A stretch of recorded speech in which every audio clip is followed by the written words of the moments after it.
श्रीमती रेणु देवी जी पर दबाव बनाकर उसको ये करना कि मतलब तुम अगर नहीं उठाओगी तो तुमको जान से मार दिया जाएगा, तुम्हारे गवाह जो हैं उनको भी जान से मार दिया जाएगा। इस तरह से मानसिक रूप से टॉर्चर किया जा रहा है। स्थानीय थाना अध्यक्ष को और यहाँ के वर्तमान पुलिस कप्तान सर को भी मैंने दिया पेपर लेकर वो कह रहा है कि कीजिए, नहीं तो आपको घर पर आकर करना पड़ेगा। कई एक बार इसकी सूचना स्थानीय थाना को, स्थानीय जो यहाँ के बड़े पुलिस पदाधिकारी हैं उनको इसकी दी गई है। वकील भी है, क्या पूरा मामला है बताइए। जैसा कि आप सभी जानते हैं कि वार्ड नंबर 45 की पार्षद जो है श्रीमती रेणु देवी हैं और उसके पहले 2012 से 17 हम पार्षद रहे हैं। 17 से कंटिन्यू वो पार्षद हैं। बीजेपी के पूर्व जिला मंत्री भी हैं और वर्तमान में निवर्तमान पार्षद भी हैं, उनके हम अधिवक्ता भी हैं और उस केस में एक गवाह भी है। एक्चुअली में मैटर ये है कि एक आपको जहाँ तक जानकारी होनी चाहिए कि 2018 में एक दुर्व्यवहार को लेकर केस दर्ज हुआ था आरा नवादा थाना कांड संख्या 454/18। वो केस जो है अभी कोर्ट में चल रहा है। उस केस को उठाने को लेकर कई बार केस के जो अभियुक्त गण हैं उसमें चूंकि पूर्व मेयर जो है बड़े भाई सुनील भैया उसमें पूर्व मेयर हैं और वो केस के मुख्य अभियुक्त हैं, और भी लोग हैं उसमें। तो उस केस को उठाने के लिए काफी प्रयास, निरंतर प्रयास श्रीमती रेणु देवी जी पर दबाव बनाया गया। कई एक बार इसकी सूचना स्थानीय थाना को, स्थानीय जो यहाँ के बड़े पुलिस पदाधिकारी हैं उनको इसकी दी गई है और मतलब जबरदस्ती प्रेशर बनाकर उसको ये करना कि मतलब तुम अगर नहीं उठाओगी तो तुमको जान से मार दिया जाएगा, तुम्हारे गवाह जो हैं उनको भी जान से मार दिया जाएगा। इस तरह से मानसिक रूप से टॉर्चर किया जा रहा है उनको, जिसको लेकर कई बार इसकी सूचना स्थानीय स्तर पर दी जा चुकी है और इसी क्रम में विगत 15 दिन पहले भी इस तरह की बातें सामने आई थी, जिसकी सूचना हमें स्थानीय थाना अध्यक्ष को और यहाँ के वर्तमान पुलिस कप्तान सर को भी मैंने दिया था और जिसके फलस्वरूप ये हुआ कि इस तरह का दबाव दिया गया कि जो श्रीमती रेणु देवी जो पार्षद हैं उनके पति जो है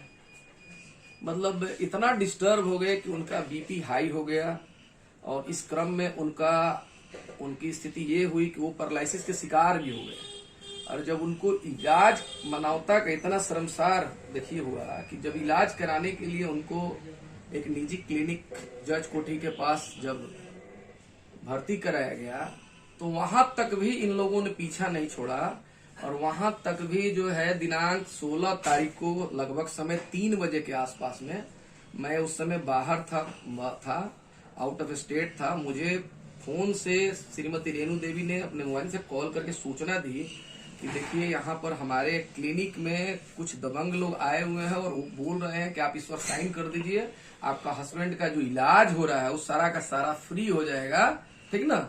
जबकि वहाँ का इलाज का सारा पैसा सब चीज जो है वहाँ के जो डॉक्टर साहब हैं उनसे लगातार मेरी बातें होती थी। ऐसा किसी प्रकार का उनसे कोई लगाव नहीं था, कोई पहले से बात भी नहीं था। तो हमसे जब उन्होंने सूचना दिया तो मैं चूंकि उनके केस जो 454/18 केस है उसमें मैं अधिवक्ता हूँ, उस नाते मैंने उनको सलाह दिया कि आप एक काम करिए, कोई अगर पढ़े लिखे व्यक्ति वहां पर है तो उनसे आप पढ़वाइए उस चीज को, ठीक ना। तो उन्होंने वहां पर उनके जो एक रिलेटिव थे उनसे उन्होंने पढ़वाया उस पेपर को।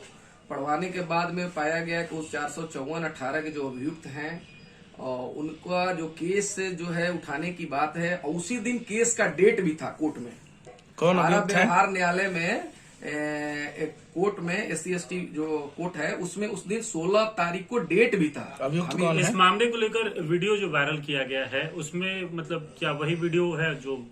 हाँ, एक्चुअली में देखिए क्या हुआ कि जब हम कोलकाता से वापस आए तो हमने सबसे पहले जब हम गए हम कोर्ट में गए तो उसके लिए चूंकि केस में भी उसको ये करना था, और चूंकि माननीय जो पार्षद है महिला है, तो थाने में उन्होंने एक आवेदन भी ये दिया है, आप देख सकते हैं, पढ़ सकते हैं ये सारे।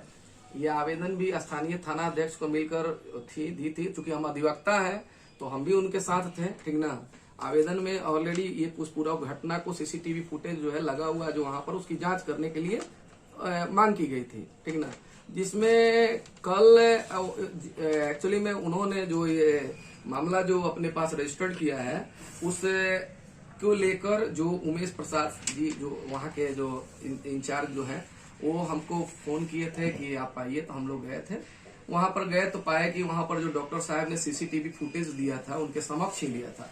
तो उस सीसीटीवी फुटेज को जब देखा गया तो मुझे तो बहुत बड़ा आश्चर्य हुआ कि इस तरह से भी हो सकता है क्या, मानवता का बताइए। वहां पर कोई जिंदगी और मौत से जूझ रहा है, एक महादलित महिला है, और वहां पर घुस के उनके कमरे में घुस के और पेपर लेकर वो कह रहा है कि कीजिए, नहीं तो आपको घर पर आकर करना पड़ेगा।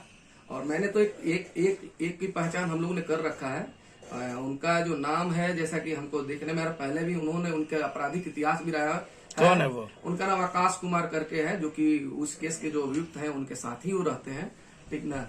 तो अभी क्या है कि ये पूरा आज कुछ दैनिक अखबार में भी पढ़ने को खबर मिला हमको, तो हमने देखा। कहने का मतलब है इस पूरे प्रकरण की जांच होनी चाहिए, जो सीसीटीवी फुटेज में हो उन पर कार्रवाई होनी चाहिए, ताकि रेणु देवी जो महादलित वर्ग से आती हैं उन पर दबाव बनाकर, मतलब उनके हस्बैंड जो अभी जो जिंदगी और मौत से जूझ रहे, इस पूरे प्रकरण से उनका कहीं जान न चला जाए, उनकी समुचित इलाज होनी चाहिए, ठीक ना। हम जिला प्रशासन से इसकी मांग कर रहे हैं, और ये हम माननीय मुख्यमंत्री जी से कहेंगे कि इस तरीका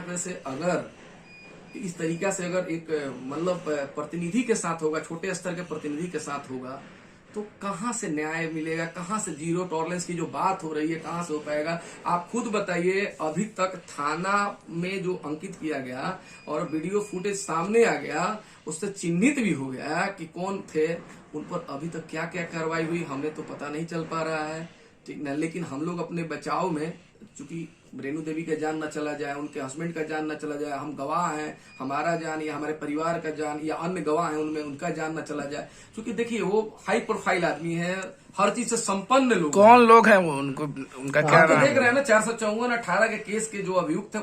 अच्छा ये बताइए, जो उनके साइन से जिनको लाभ मिलेगा वही ना होंगे, और तो क्लियर हो गया, वीडियो सीसीटीवी फुटेज से ही क्लियर हो गया कि कौन लोग थे। हम तो बस इतना ही कहेंगे, हम मतलब चाहते हैं यहाँ के जो जिला प्रशासन है उनसे मेरा आग्रह होगा कि रेणु देवी और उनके पति और साथ में हम लोगों का, जो चूंकि हम अधिवक्ता भी हैं उनके और गवाह भी हैं, तो हम लोग को जान बचाया जाए। ये ना हो कि कल के डेट में 1 महीना 2 महीना के बाद में जान चला जाए, या इलाज के जो इलाज नहीं हो पा रहा है, इलाज में भी व्यवधान हो रहा है, उनके पति का जान चला जाए। तो मेरा आग्रह होगा मतलब जिला प्रशासन से कि इसको गंभीरता से लिया जाए, क्योंकि यही छोटी छोटी उनके नजर में घटना है, बड़ी घटना हो सकती है।